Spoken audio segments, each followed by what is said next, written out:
meeting of the Trade, Travel, and Tourism Committee. Those of you who are here for the regularly scheduled City Council meeting, that will begin promptly at 10 a.m. Thank you for joining us.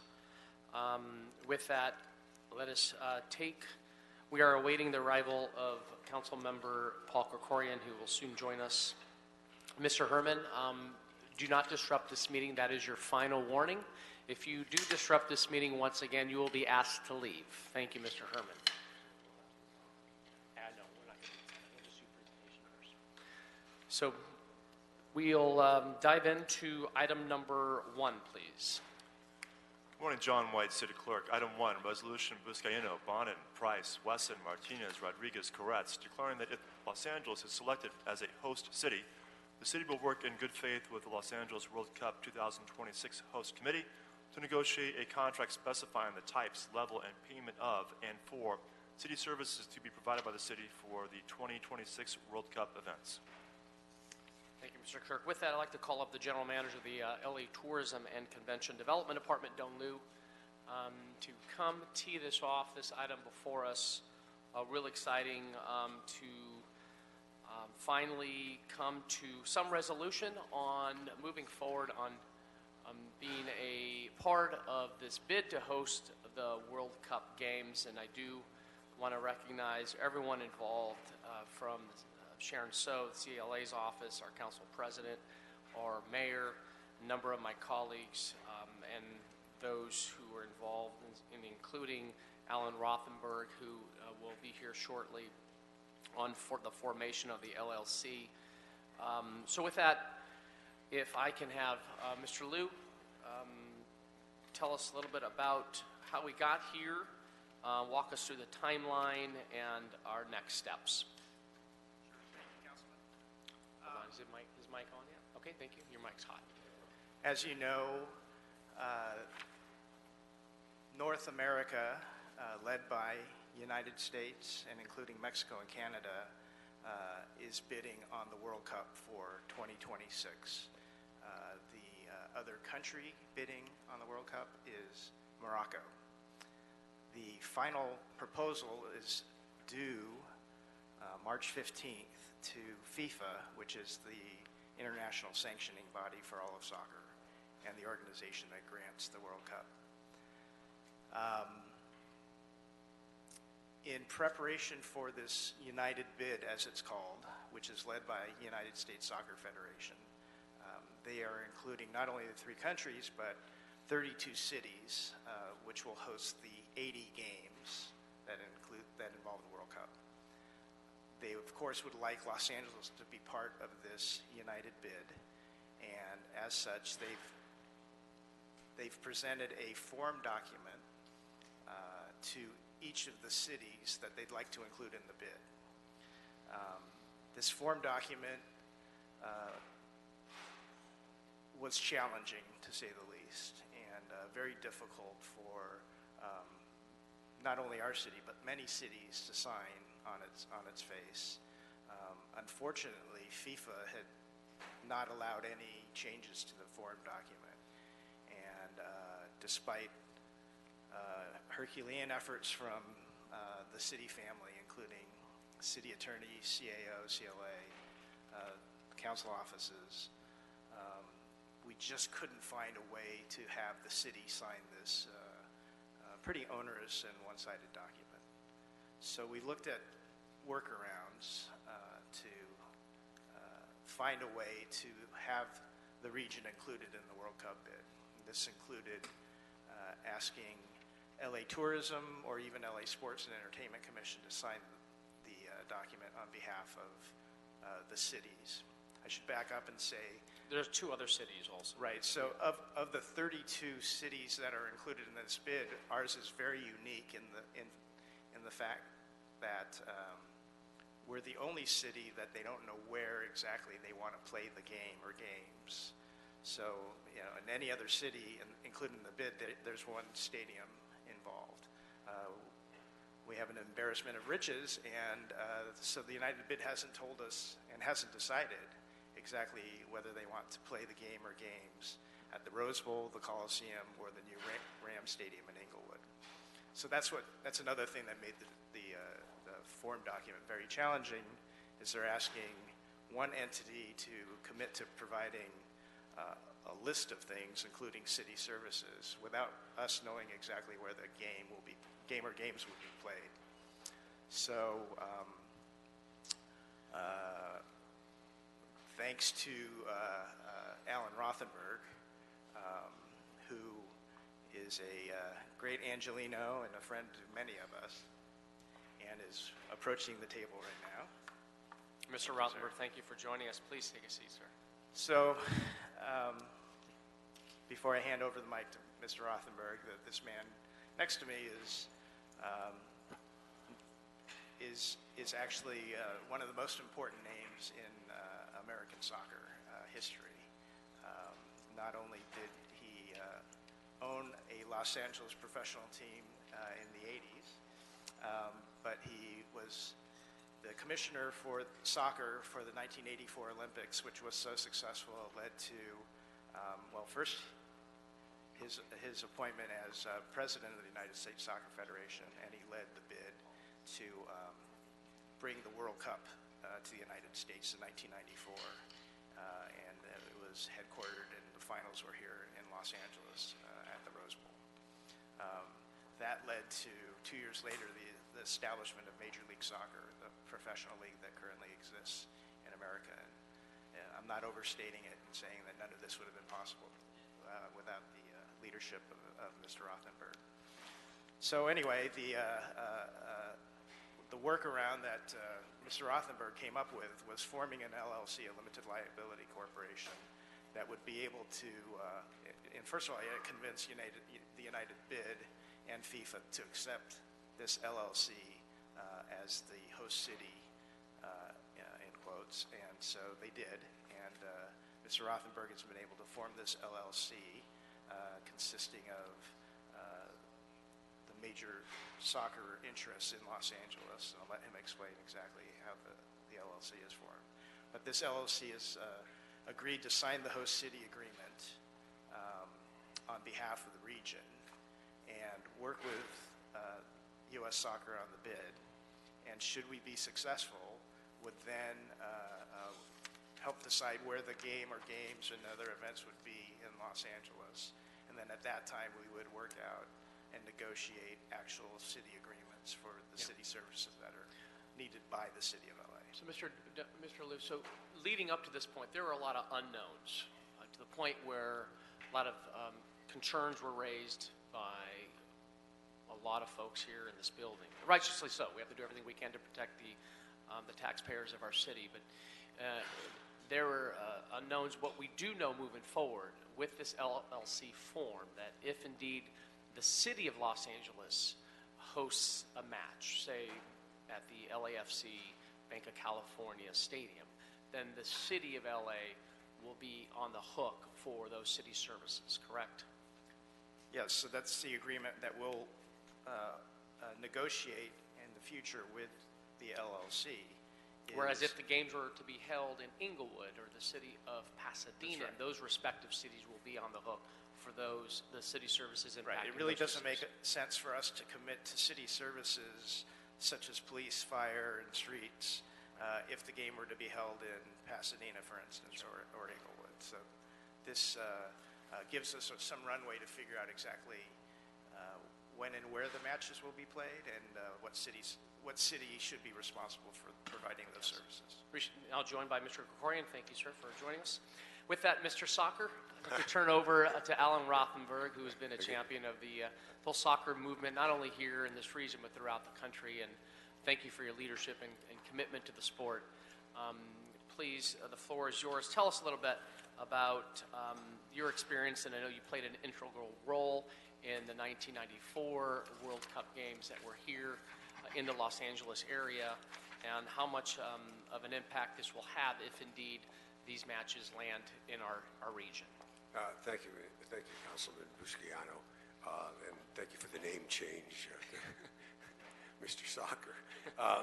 In any event, it's really great to be here because the issues that you raised initially to protect the city of Los Angeles, understandably, were also raised by the city of Pasadena and the city of Inglewood, because we didn't know where the matches would end up, and nobody wanted to be responsible for providing services outside of their own municipality.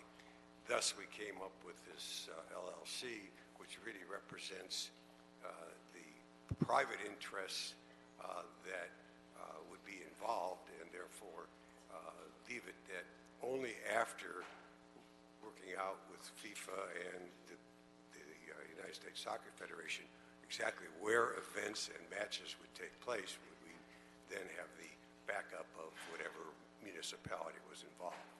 In terms of my own involvement, I never played soccer in my life, so I guess that qualified me to be on the management side as opposed to the other side. But as Mr. Liu indicated, I was privileged to be asked by Peter Ueberhoff to be the commissioner of soccer in the '84 Olympics. It turned out that it outdrew track and field, which was the first and probably the only time in the history of the Olympics that that's occurred. And as Mr. Liu said, that FIFA was so impressed that they finally decided that they wouldn't be embarrassed if they brought the World Cup to the United States and be faced with empty stadiums. So they granted the right to host the '94 World Cup, which we did very successfully, and the championship match was in the Rose Bowl, and that in turn led to the creation of Major League Soccer, and now obviously Los Angeles benefits from... Take us back, if you can, to '94, the economic benefits that the Economic city and this benefit, area of course. saw. Economic benefit, as we all know, and you've all looked at it in deciding to support the 2028 Olympics, are enormous. The World Cup, unlike the Olympics, is a countrywide event as opposed to just a single city. So the good and bad news, the good news is that the cost and expenses obviously are not as great for whatever city hosts the matches. On the other hand, you got to share the benefit with the rest of the country. But we had an estimate by the Boston Consulting Group that said that the economic benefit would be something like $480 million to the city for hosting the event. And I also want to stress, even if events are in Inglewood or in Pasadena, they do not have the hotel capacities that Los Angeles has. And so if those events are held there, the city is going to have magnificent benefit from people staying here. Inglewood, actually, I don't know if there are any hotels at all in Inglewood, and so it would be the Century Boulevard hotels that would benefit. And as we've all seen when there are matches, huge matches at the Rose Bowl, there's limited hotel rooms in Pasadena, and so the people tend to stay right here. So the city will benefit regardless of where events are held. We are hoping to host the Congress, and that would be at the convention center, hopefully by that time a new convention center. And we put a bid in. We don't know whether they'll give that to us, which would again be an enormous benefit because it's a multi-day, huge convention in effect that would benefit the city. So in addition to, of course, the hotel bed tax, the sales tax revenues that will come into our city, and it's a duty of this committee to do everything we can to bring tourism, also to market our city and to be on the world stage of Los Angeles, would be significant benefits to, again, put us on the world stage in preparation of 2028 as well. Absolutely. It's almost impossible to realize the scope of the interest worldwide in the World Cup. The estimates are just amazing on what the TV viewership will be. Frankly, it makes the Olympics look minuscule by comparison, even though obviously the Olympics get great attention. And so it'll be a huge boost to tourism. Also, what happens is the countries around the world, in anticipation of the World Cup, like to acclimate themselves to where they're going to be playing. And so you can expect a lot of people coming in, teams coming in between when the award is made and 2026 that will benefit the city enormously. I believe this is the best step forward by forming this LLC to take on those unknown risks that we know for not only the city of LA, but also the city of Inglewood and Pasadena, and quite frankly, this entire region. Correct. So with that, thank you for your leadership. I'll turn over to Mr. Krikorian for questions. Thank you very much, Mr. Buscaino. I guess this LLC solution is, I think, an elegant one to some of the concerns that I had about the risk that the city would face if it were not the beneficiary of all of this economic activity, but still on the hook for its obligations. And so I think that's a good step forward. But I'm wondering if there's any, do we know of any precedent for a similar model that's being used by any other region of the country currently or in past applications? Yes, when we talked to the United Bid Committee to get permission to do it this way, they indicated that there were several other cities that either were using their existing sports commissions or were creating an independent host committee to do it, and that they would accept that. Okay. So I appreciate Mr. Buscaino's question and your responses regarding economic benefit. That's obviously something that's of great concern to all of us. And as it was with the Olympics, as it has been in the past with other proposals that have come before the council, whether the potential stadium project and other things. My concern is always that acknowledging the tremendous economic benefit that there would be by hosting the World Cup, and I am very excited about that prospect. I'm also always wary about the risk that we get so excited about that shiny object out there that's sexy and exciting and has dollar signs attached to it, that we don't spend enough time analyzing the potential downsides and risks that the city may face. And so with regard to the airport agreement in particular, as I was looking at it, it seems as though there is kind of a comprehensive indemnification obligation that the airport would have towards the committee, towards FIFA, and I think even third parties, and which would be fine. That's part of what you do. You allocate risk and you make an assessment.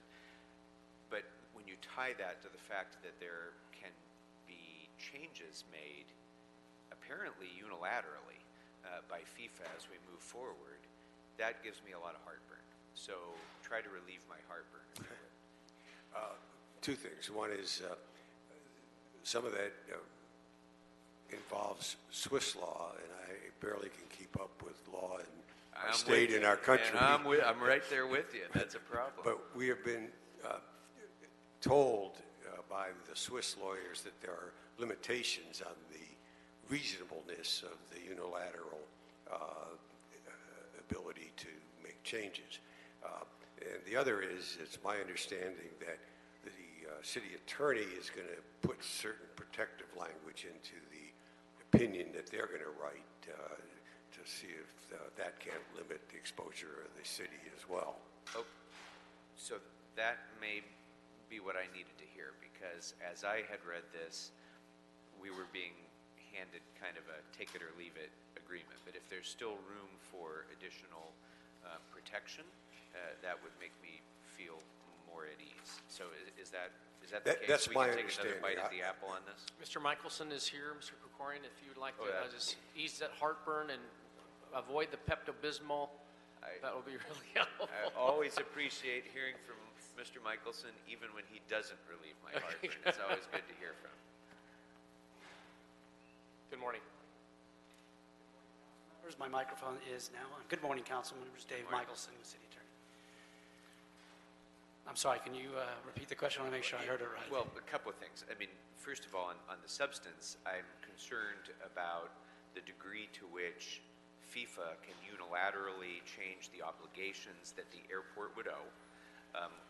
What happens if that may be inconsistent with findings that the FAA may make or other obligations of law? And if there are changes like that that expand the scope of obligations, or then, and we still have an indemnification obligation to third parties, what does that do to our risk? And then the final point, I guess, would be, regardless of what the answers to those questions may be, is there still an opportunity to have further discussion to protect the city, or is this a take it or leave it, we sign now and we're done kind of proposition? So let me try best I can to answer that question, although I think you actually explained the scenario quite well, council member. It is an unusual contract. It is one-sided in many ways. Both the indemnity provision and the provision that really allows FIFA and the UBC to make unilateral changes even after the contract's entered into. Certainly the city is legally in a position to approve such an agreement. It's a business decision, it's a policy decision, but there are clear risks associated in doing so with respect to the airport agreement. It is an irrevocable offer. So once the city approves this agreement, it's a done deal. And therefore, the opportunity or the possibility of making alterations down the line probably are not available unless, for whatever reason, FIFA and the UBC were willing to reopen the agreement, and we don't have any expectation that that would actually happen. Again, the city's in a position to approve the agreement from a legal standpoint, but there are business and policy risks, as you have well pointed out.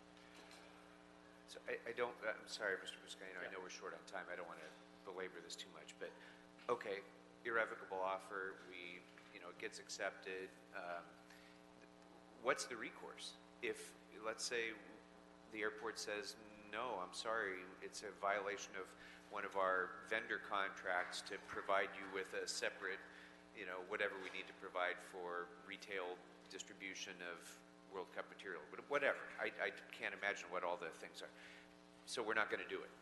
So the recourse would then be that presumably FIFA would have a claim for monetary damages, which would be payable out of airport funds and potentially the general fund. That is also correct. I should also add that FIFA and UBC did insert an additional provision a little while ago for airport authorities around the country who are looking at this agreement. That additional provision does provide some degree of, relief or protection for the airport authorities, in the sense that if there was, for instance, a federal law that would frustrate the ability of the airport authority, in this case LAWA, or the city, to comply with the term, this additional provision added in by FIFA is designed to allow the local entity not to have to adhere to that provision and to try to come about with a workaround to deal with that situation. So there was an attempt by FIFA to put this provision was put in, and was put in as an attempt to try to alleviate some of that concern if there was, in essence, a conflict of law within our own country. That does not really speak, though, to the unilateral ability for FIFA and UBC to make changes. I think, as Mr. Rothenberg has pointed out, it's hard to know what Swiss law would say to that issue, or a binding arbitration in front of a Swiss arbitration panel. But those are risks that really are very hard to account for and pin down. Okay. And before that amendment was made, there was some 20 airports who had rejected the proposed contract. But since that amendment has made, are they on board now? It's a really good question. I do not have an answer to that. We continue to hear about other airport authorities balking at entering into the agreement. I think some certainly have. I don't know if there are others from LAWA who have more recent information as to what other airport authorities are doing, but I don't have up-to-date information. I don't have the exact answer to your question, Council Member. I do know that originally there were 32 cities that said they were interested in hosting, and that number has dropped to the high 20s. I've heard different numbers. I don't know exactly. The last one I heard was 27. And it could be that the reason those 5 dropped out was the airport or something else. I don't know. But the ones that are in, I'm told, are in all the way on all the documents, including the airport agreements with respect to their particular city. hard to imagine that there could be a World Cup in the United States without Los Angeles being extremely prominently featured. So I think we're in a very strong negotiating position in dealing, both with the national organizations and with FIFA. I agree. I'll leave it there for now. Thank you, Mr. Corey, and I agree. Can anyone imagine having a World Cup without Los Angeles? Not only we should host the final match here in Los Angeles. Which is why, even though the original deadline for doing these documents was January 31st, the bid committee has given us extension after extension. Right, And they now want us. the only problem They literally is, want us in the match. yeah, they absolutely do, and they're fearful that if we're not in, the whole bid for the United States may be rejected. Thank you. Thank you for your presentation. We have two speakers here. Mr. Herman pulled cards on both items, items 1 and 2. Please come forward, Mr. Herman. You'll have 2 minutes to speak on both items, followed by Patricia McAllister. Go ahead.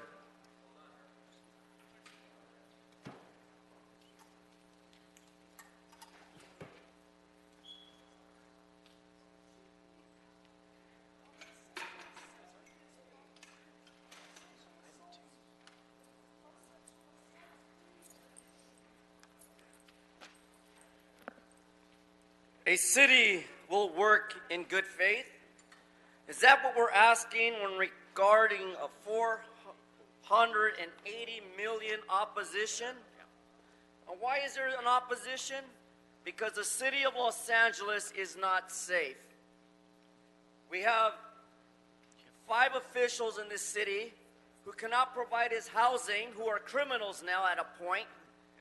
And without housing, how can we support the so-called negotiation for the contract and resolution for the goddamn motherfucking World Cup? You're not safe. If you're here from another country, you don't know the rules. You walk into LA, you get shot. You sit in a restaurant, you get drunk, you get raped. America is really fucked up. Please stick to both items. I'm tired of you saying that the World Cup will bring us money. All you care about is money? Then fix the fucking problem with homelessness. That's a problem. Item 25. No, item 2. 171424. We're on the special agenda. Last warning. We're on the special agenda. I'm speaking for the record, sir. 171424S1.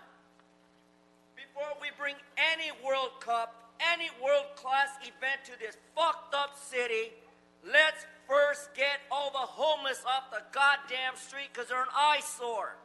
You motherfuckers don't care about people. You care about the money.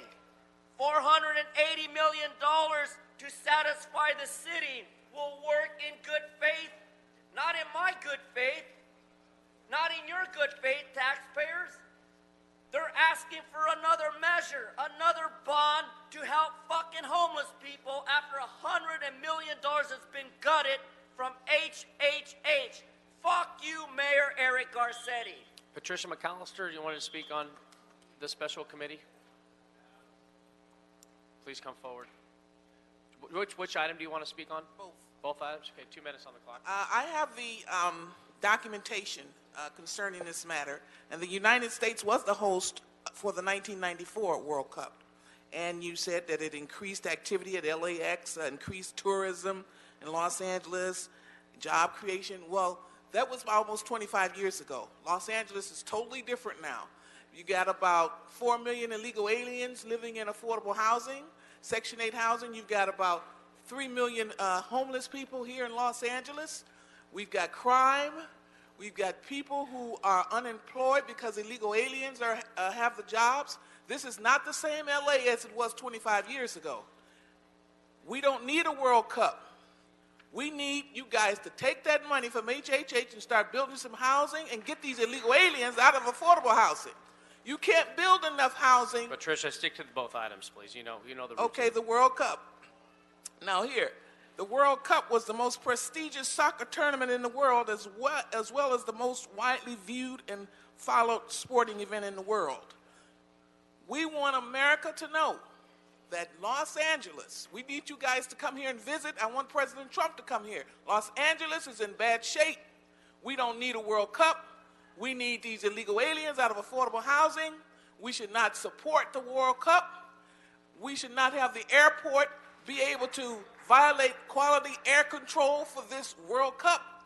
Our air is already dirty because of all of these illegal aliens. Stick who to are the here. items, please. So I say no to the World Cup. I say no to this council. I say no to Mayor Eric Garcetti. Okay, with that, then we'll take item number 1 without objection. And on item number 2, if you can read that into, Item 2, Board of Airport Commissioners report relative to resolution number 26417 for an agreement with the United States Soccer Federation Incorporated, representing the Membership Association coordinating the bid with FIFA to host the 2026 FIFA World Cup and related environmental finding. and we'll approve item number 2 as well. So with that, that's the final item. Yes, sir. And no general public comment because this is a special, and we'll move on and adjourn this meeting. Thank you very much.